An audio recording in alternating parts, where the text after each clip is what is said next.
These are the operations for the complete Terror from the Deep game. First up, the Chain of Custody. The first 4 hours of the game is all about setup and getting your standard operating procedures in place. We need a base with advanced sonar for detecting incoming USOs. We need a team of scientists to research alien technology and a team of engineers to generate cash that is so scarce. Finally, we need to grow a pool of aquanauts that can conquer a variety of situations on the battlefield. Let's talk about those. Each aquanaut is usually good at firing accuracy or throwing accuracy and strength. So going with this, I divide up my troops into 3 roles on the battlefield. Scouts. These are the eyes and ears of our force. They are the first on the field to spot the X-rays. They lay down visibility blocking smoke and support our forces with arcing grenade attacks to get over cover. Riflemen. These are the direct fire support to our scouts. They are second onto the battlefield. I try to move them after all scouts are moved. This is so they can provide accurate fire with explosive gas cannons. Snipers. These are the long arm of XCOM. Nothing escapes their torpedoes underwater with their high accuracy. I try to position them in valuable high-altitude terrain for the best shooting positions. Now you know how I will fight the coming war against the X-rays. Let's go to our first couple of missions. Every mission needs you to explore dangerous terrain. Scouts are best at this. They can cover enemy visibility advantage with smoke. If you don't do this, you will die. Riflemen should be reserved with max time units. Then they can fire and take out any aggressors on the open field. Snipers are so good at this, they provide insurance against aliens on the battlefield. Anything your riflemen miss, they pick up. Finally, USO assaults are about having maximum time units to deal with threats at close, cramped range. Take in scouts with thermal tasers and eliminate the threat. If you lost some scouts, take in the riflemen and have them serve as additional front targets against the aliens. Let's switch gears and talk about the terror sites in this game. The first terror site will be a baptism of fire. Aliens are very present around the landing craft. You have to defuse the threat and move on to hunting and preserving your crew. Once you are done with the outer perimeter, it's time to explore the buildings and small hiding places of aliens in order to exterminate them. The Commander of the Deeps. Fiery Dylan has been promoted to Commander of the XCOM forces. He began his service as a sniper, leading each direct action mission against USOs and terror missions. His accurate sniper fire takes out hard-to-reach aliens that the rest of the riflemen miss.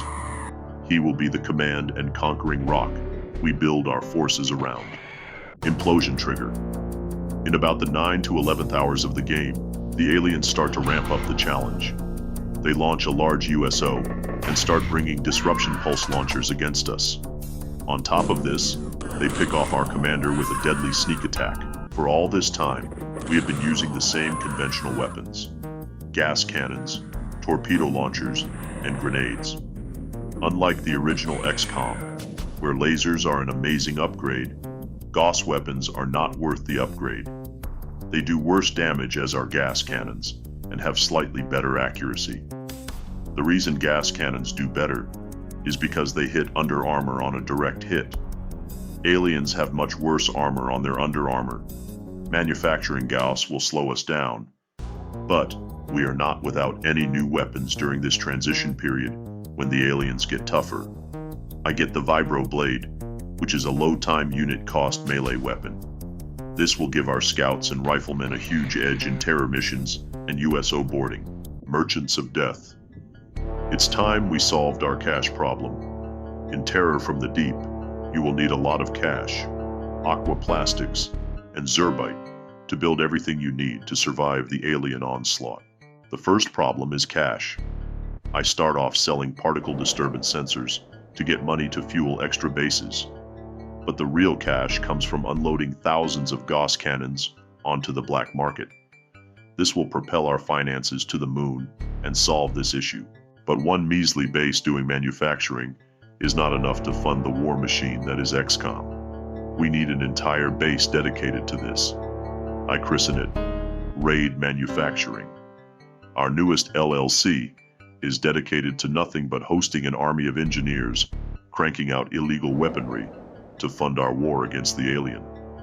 It takes a bit to get all the technicians to fill it, but once it is done, the profit it is pumping out is unstoppable.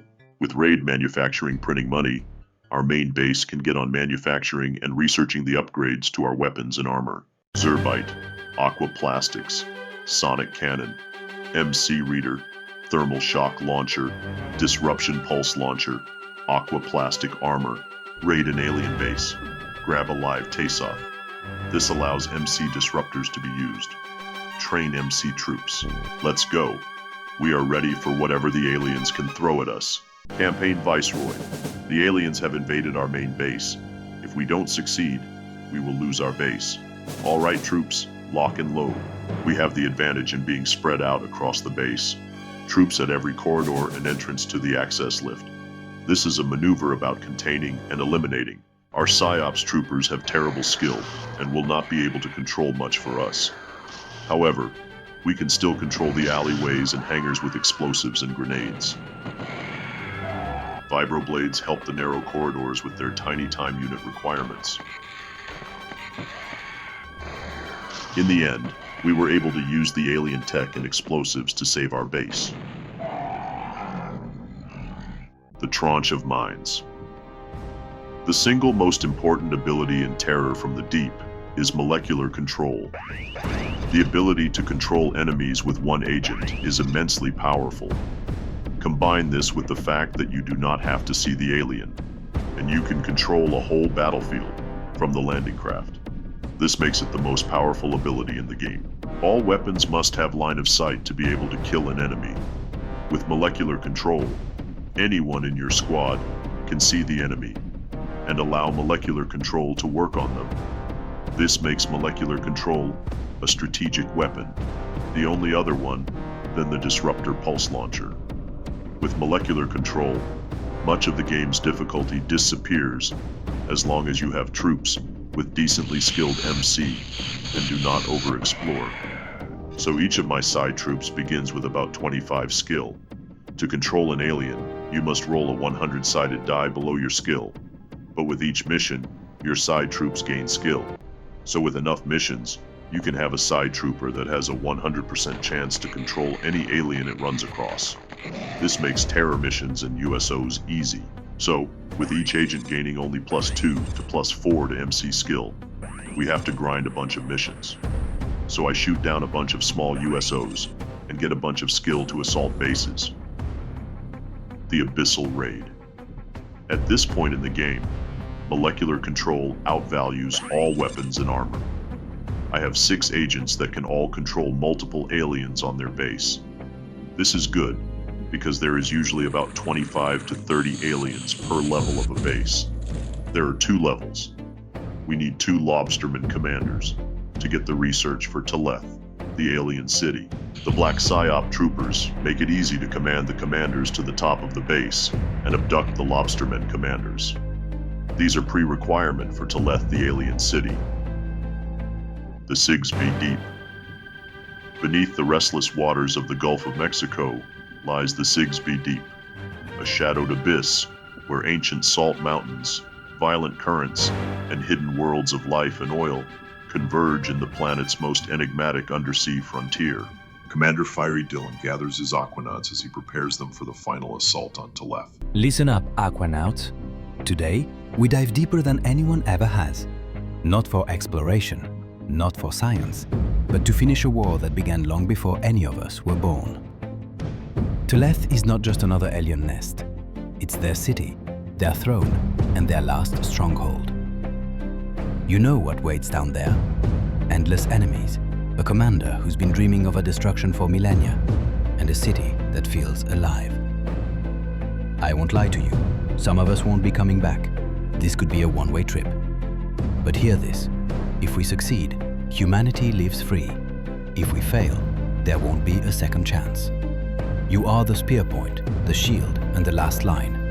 Remember why you're here. Family, friends, a world worth saving. Steel yourselves. We dive now, and we do not falter. Let the aliens learn fear at last. Move out. It is time. Teleth or death. Teleth has 3 levels to complete before you can win the war. All 3 levels are long and challenge you to conserve resources. We will have to scavenge from the battlefield in order to resupply. My plan is to divide my forces into 3 attacks, 1 for each main hallway. I will clear the aliens with molecular control to scout out further forces and disarm them along the way. Midway through the first level is where I must start moving my PsyOps squad. This is risky as Aquatoids are all equipped with DPLs and can obliterate a good quarter of my squad with 1 wrong move. Luckily, we make it to the exit and eliminate most of the alien forces before they can touch us.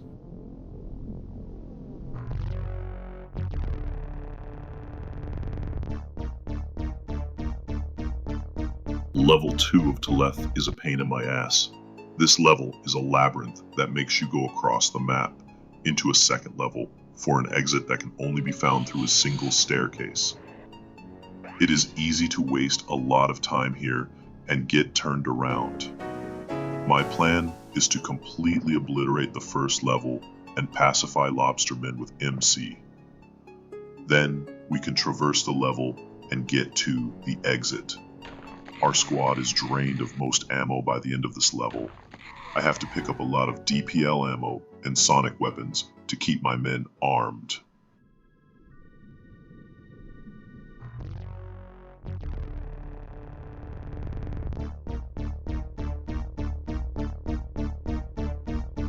The third level of Teleth is very straightforward.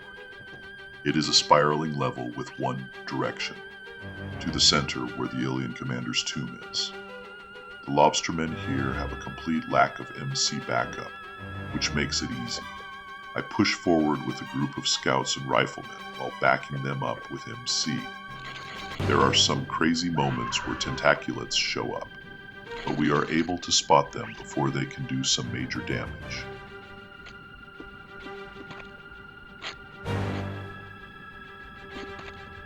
Then it is time to nuke the tomb.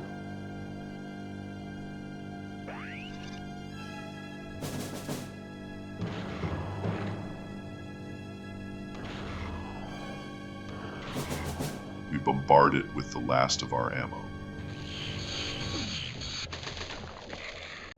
Finally, the terror from the deep is put into the abyss. For good.